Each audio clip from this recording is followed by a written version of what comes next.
il y a un truc que j'ai jamais compris avec certaines personnes qui demandent des garanties avant de prêter de l'argent ou de vendre à crédit des biens à leurs partenaires.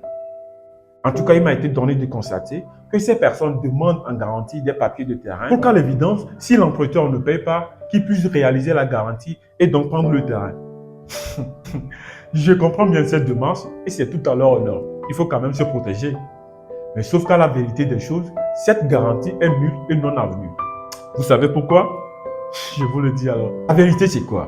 Cette opération qui vient d'être produite, notamment en transmettant au prêteur les papiers du terrain, soit le reçu d'achat, soit les 3 tampons, est techniquement considérée comme une hypothèque conventionnelle. Sauf que juridiquement, une hypothèque conventionnelle est censée être constatée par écrit.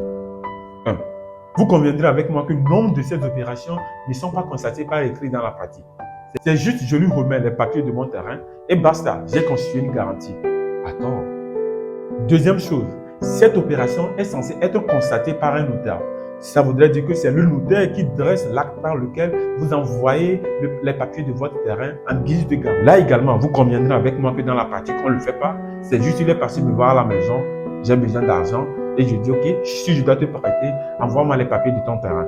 Finalement, vous réalisez avec moi que dans la pratique, non seulement ces personnes ne constatent pas par écrit cette opération, mais encore moins voir des notaires pour qu'on dresse l'acte.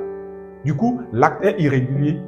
Donc, ça fait bien de penser qu'on est protégé, qu'on a les papiers de terrain de notre débiteur avec nous. Mais encore faut-il que ces papiers puissent nous servir au moment venu. De toutes les façons, ce n'est qu'un exemple parmi tant d'autres que je viens de numérer.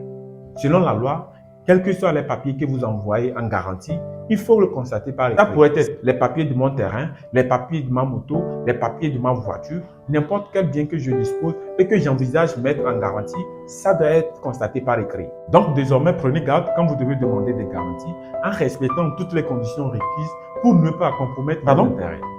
Ah, tu disais merci. Oh non, t'inquiète, c'est la maison qui offre toujours. C'est tout pour aujourd'hui. L'audience est levée.